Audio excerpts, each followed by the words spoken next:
जाते मज़लूम अचे, जाते ज़ईफ़ तुंहिंजे साम्हूं हथ टंगे, तुंहिंजे दुकान ते तुंहिंजे घर ते खिलजांसीं न, 4-5 रुपया विझी छॾिजांसीं।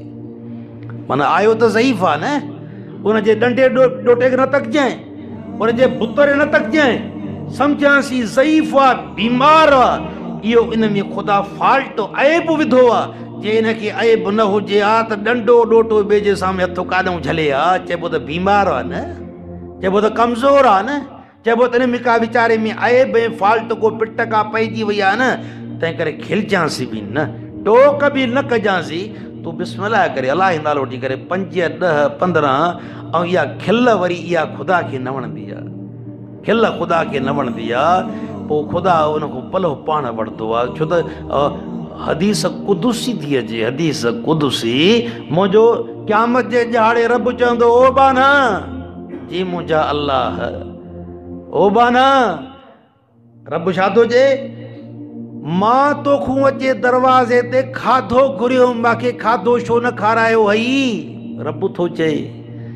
बानू चवंदो वान त रब्बुल आलमीन, तूं त रब आहीं, तूं जान खे खाराईंदो आहीं, तूं खाधो कान्हो खाईंदी, अलाह तूं मां खाधो घुरे हा, मां सॼो घर लुटायां हा, मां घर छॾे हलियो वञा हा, वान त रब्बुल आलमीन, तूं रब्बुल आलमीन आ।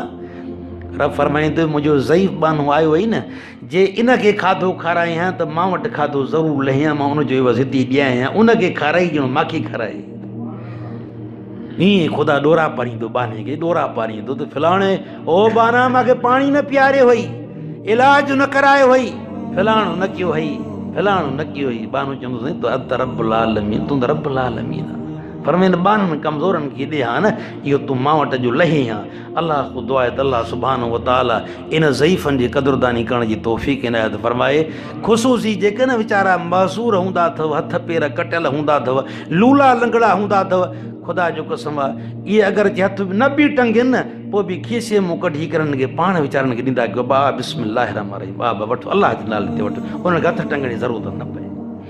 अलाह ख़ुद दुआ आहे त अलाह सुब्हानो व तआला असांखे सही ऐं कामिल ईमान अमल जी तौफ़ीक़ इनायत फरमाए, ऐं अलाह सुब्हानो व तआला क़ुरान करीम ते अमल जी तौफ़ीक़ इनायत फरमाए।